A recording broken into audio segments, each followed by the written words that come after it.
Hello, friends and fellow warriors. Today, we're going to talk a little bit about who the greatest warrior I've ever known is. I use the word warrior a lot, and people are always saying, like, what's the deal with that? Well, one of my primary missions, guys, is to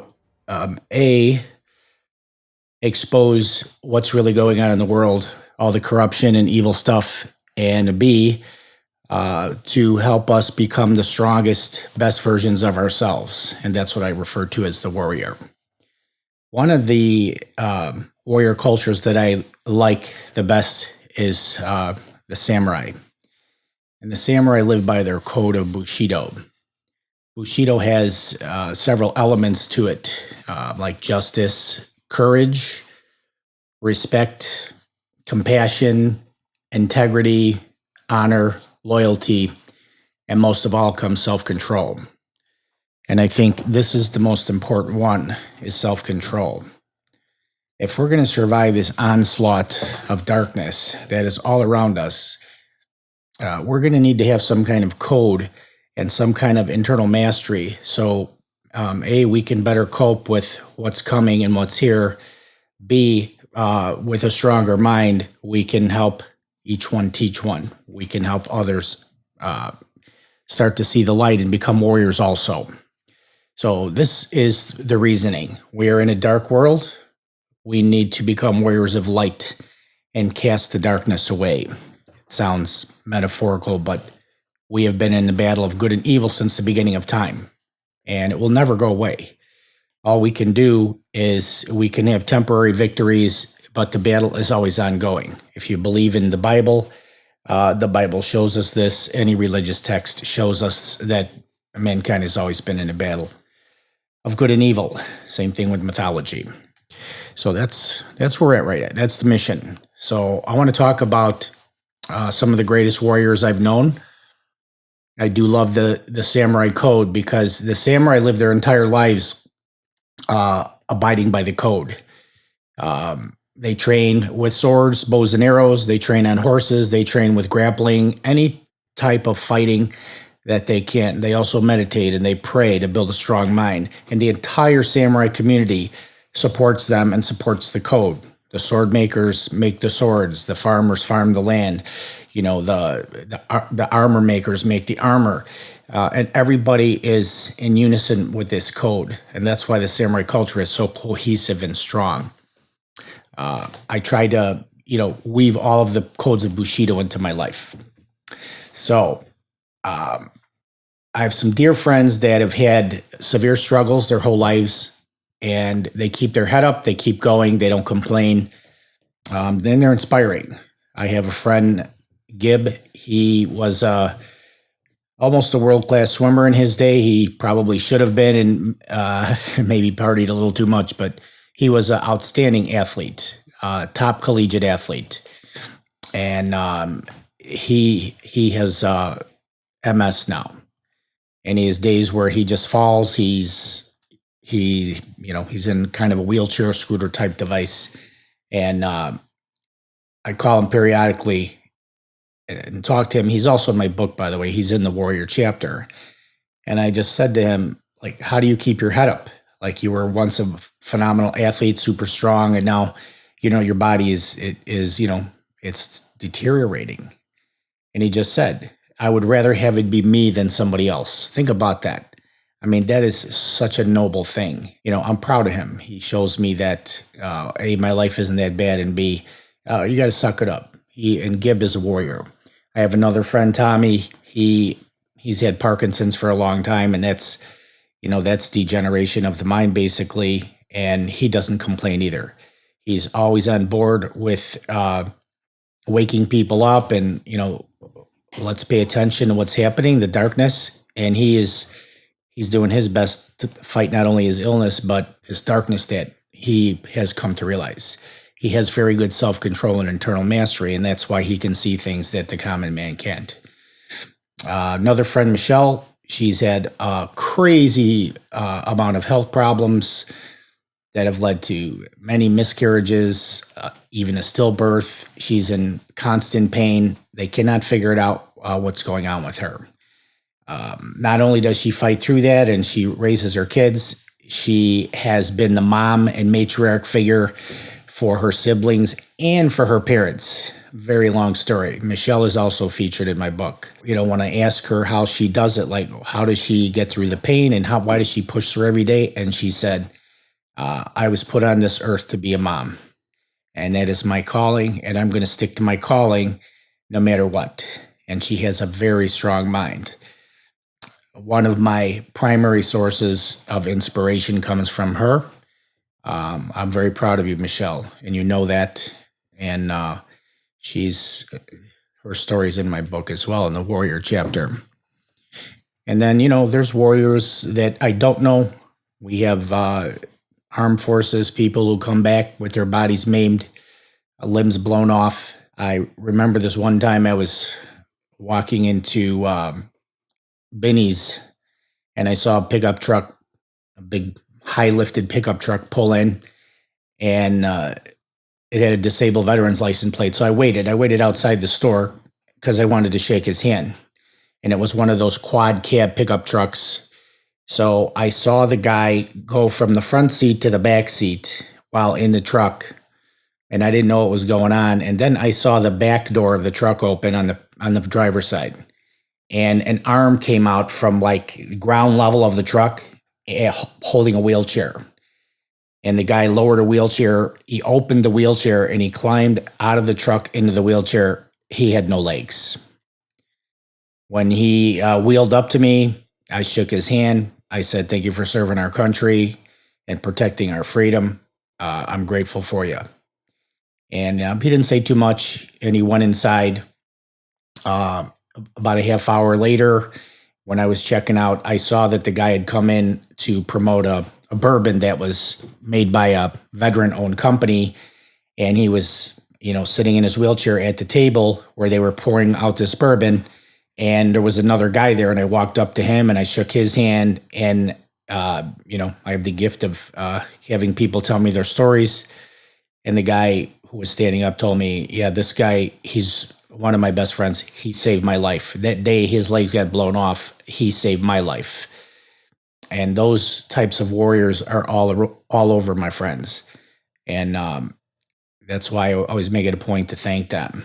Even if I see a parked car with a license plate that says veteran on it, I leave a note. And the note just says, "Thank you for serving our country and protecting our freedom. You represent the best of us. Sincerely, a grateful citizen." You just have no idea how much good energy that could give that person who maybe has had many storms in their head. Who knows what they've seen. So anyway, I'm very conscious of the warriors in our society. I seek them out. I want to know about them. I want to know their stories, and I want to do the best I can to become warrior-like. And this is part of my main mission. On to the greatest warrior I've ever known. She is 90 years old. She's about 4'11", and she walks with a cane. And her name is Rose. She's my Aunt Rose. And my Aunt Rose has done nothing in her life except to give to others.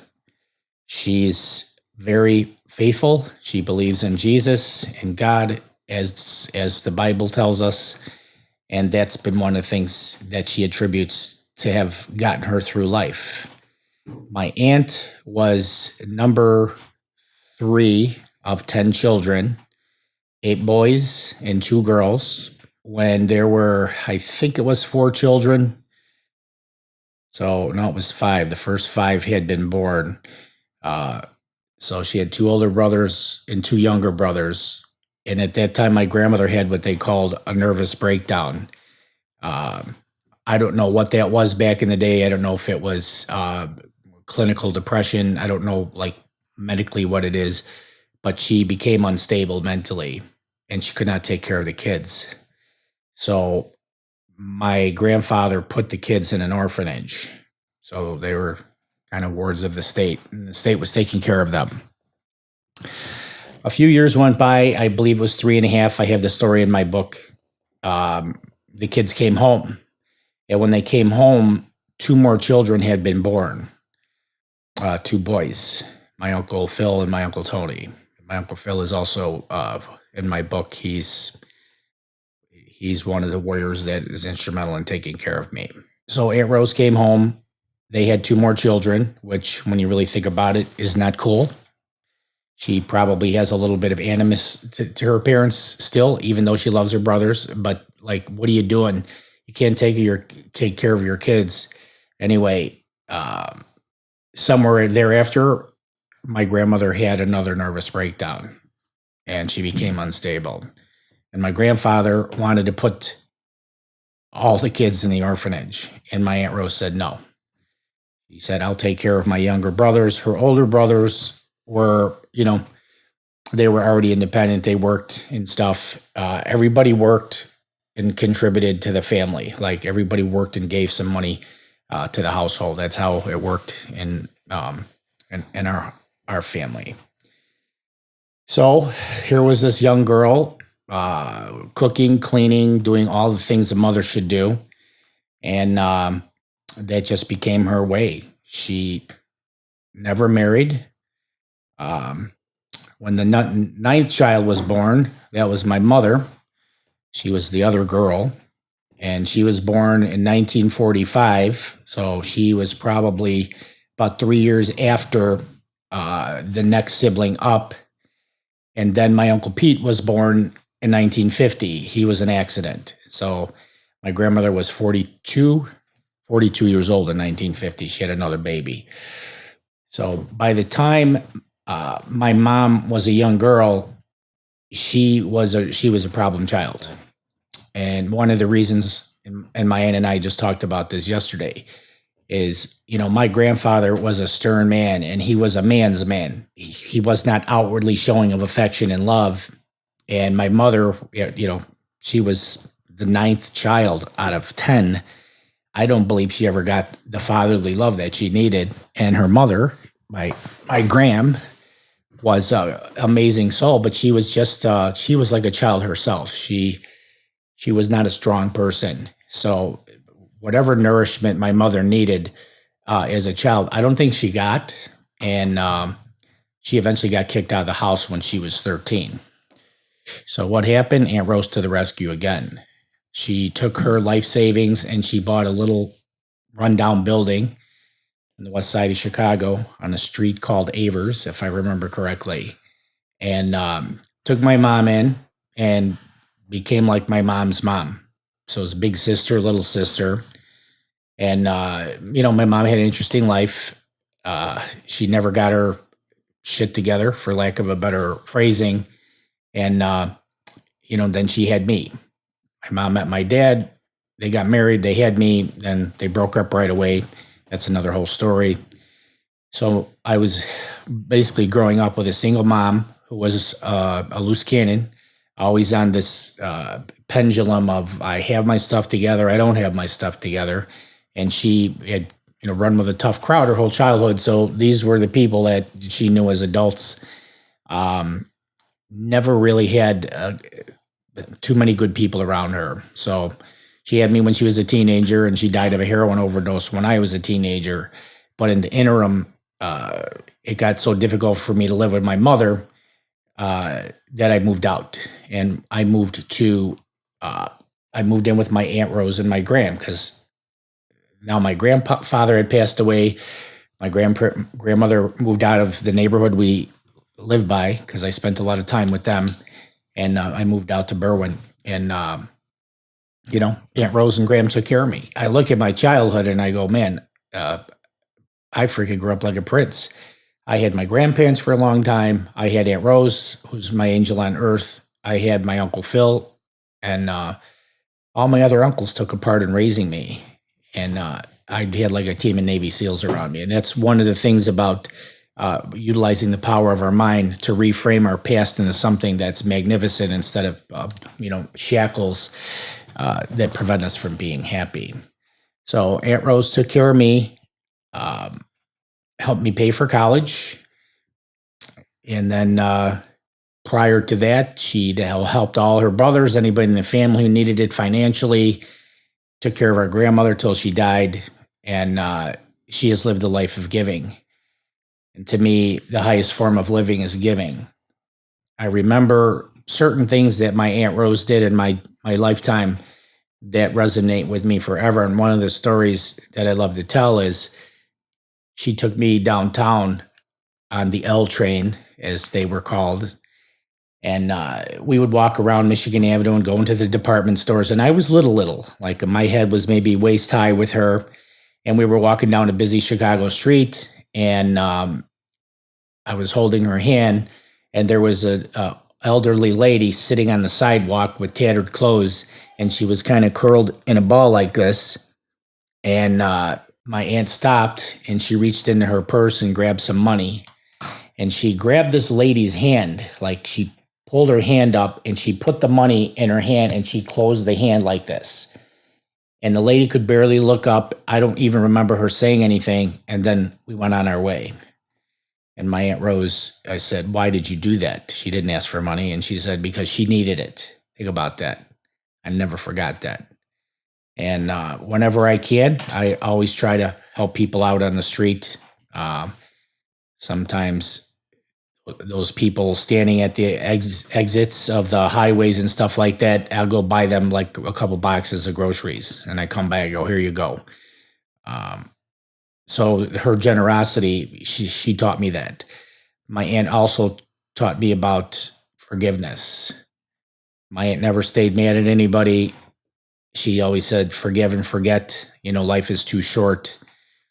And she's just lived like the best life that anybody could have. She's been giving to people and getting in return. Her very existence, I told her this yesterday, your existence raises people up. Your brothers and your nieces and nephews, everybody who knows you and knows that you're there, that your spirit is alive, just that alone elevates everybody. And that's my Aunt Rose. And I wanted to tell a little bit of her story because I want her to see this. She's 90 years old and, time flies, everybody. So if you have anybody who's impacted your life that you would consider a warrior, I would love to hear about it. You can put it in the comments. You can messenger me on Facebook. I would love to hear about the warriors in your life. I journal a lot and I write about all of these people that I spoke to you about and make sure that I commemorate them and that their spirit will be alive in my books, my journals, and my videos long after I'm gone. And I think that is the greatest thing we can do to commemorate somebody is to honor them with a written word or a spoken word that, it stays on video. So that's my story about the greatest warrior that I've ever known. My Aunt Rose has literally at arm's length elevated everybody she's ever touched. And I'm grateful to have her in my life. Without her, there'd be no me, because without her, there'd be no my mother. God only knows what had happened to my mother if she didn't have a stable parent in her life like Aunt Rose. So anyway, everybody, again, the mission is for us to all become, warrior-like, so we can fight against these bad things that are happening around us. I'm not a pessimist. I'm an optimist. I don't lose an hour of sleep, a minute of sleep over all the darkness that I'm aware of. But it is my personal mission. It is part of my makeup that I don't want to live on my knees, and I don't want any of my loved ones to live on their knees either. So when these evil geniuses are trying to take stuff away from us, and it is happening right around us, if you don't see this and you don't know that it's happening, that's one of the reasons why I want us to try and untap all of our intellectual and mental capacities, because we're going to need to be the best and smartest versions of ourselves. So to my Aunt Rose, I love you. You are the warrior of warriors. And to all my friends and family and fellow warriors out there, thank you for joining me. If you like the video, please hit the like button and subscribe to my channel if you feel so. And remember, everybody, there's a warrior in all of us. Take care.